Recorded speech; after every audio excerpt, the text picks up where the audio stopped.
Yorğunluq, yuxusuzluq və gərgin iş rejimi. Bir çox insanlar çıxış yolunu enerji içkilərində görür. Xüsusilə gənclər və yeniyetmələr arasında olduqca maraq artıb. Bəs görəsən, bunun səbəbi nədir? Enerji içkilərindən istifadə edirsiniz? Xeyr, eləmirəm. Nəyə görə? İlk olaraq belə deyim də, dadandan gördüm dadıma uyğun deyil, bu bir. Sonra da çoxlu oxudum o barədə. Gördüm ki, elə də xeyirli bir şey deyil və bunun haqqında çox məlumat gəldi. Oxuduq, uşaqlara da tövsiyə eləmirəm. Enerji içkilərindən heç vaxt istifadə etməmişəm. Yəni heç vaxt istifadə etmək fikirləşmirəm. Çünki tərkibində olan belə kimyəvi və yaxud da faktoroloji məsələlərdən götürək, yaxud da tərkibində olan qeyri antimaddələr olsun. Yəni insan sağlamlığına zərərlidir. Bir şeyin zərərli olduğunu biliriksə, ondan istifadə etməyin nə məntiq var? İnsan hər şeyə maraqlıdır bu dünyada. Yəni təzə çıxır, nəfsin istəyir ki, görsən dadı necədir, içirsən, sonra da vərdiş yaradır. Tövsiyə edərdim ki, istifadə etməsinlər. Daha sağlam həyat yaşasınlar. Daha sağlam təbii şirələrdən istifadə etsinlər.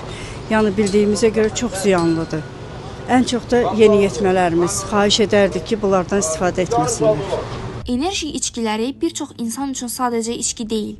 Gün ərzində daha ayıq qalmaq, diqqəti toplamaq və özünü daha məhsuldar hiss etmək vasitəsi kimi qəbul edilir. Mütəxəssislər bildirirlər ki, bu içkilərə müraciət təkcə fiziki yorğunluqla bağlı olmur. Emosional gərginlik, stress, motivasiya çatışmazlığı və qısa zamanda nəticə əldə etmək istəyi də bu seçimə təsir göstərə bilər. Buna görə də enerji içkilərindən istifadəyə yalnız fiziki deyil, psixoloji baxımdan da yanaşmaq vacib hesab olunur.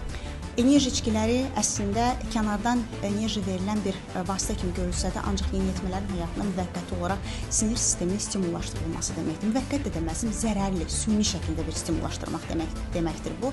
Çünki yeniyetmələrinin bədənlərinin, orqanizmalarının, beyinlərinin inkişaf etdiyi bir mərhələdə süni şəkildə stimullaşdırıcılardan istifadə etmək zərərlidir. Çünki yüksək dərəcədə kofein, yüksək dərəcədə stimullaşdırıcı yeniyetmənin orqanizması üçün zərərlidir. Yuxu pozğunluğu yaradır, emosional yorğunluq yaradır, stres yaradır və diqqətin dağılmasına, diqqət problemlərinə gətirib çıxarda bilir.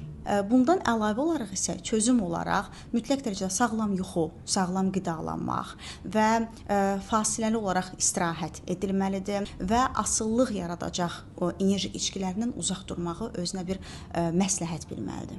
Enerji içkilərindən asılı hala gəlmiş birinin daxili dünyasında və davranışlarında zamanla hansı psixoloji dəyişikliklər qaçılmaz olur? Sözsüz ki, diqqət problemləri yaranır, anksiyetə yaranır, stres yaranır. Getdikcə hətta özünü daha gərgin, daha əsəbi hiss edə bilər və psixoloji asıllıq yarada bilir enerji içkilərinə qarşı və hər stresli, yorğun anında an olaraq, dırnaq içərisində söyləyəcəm, an olaraq bir çözüm olaraq enerji içkilərini görür və ona yönəlməyə çalışır.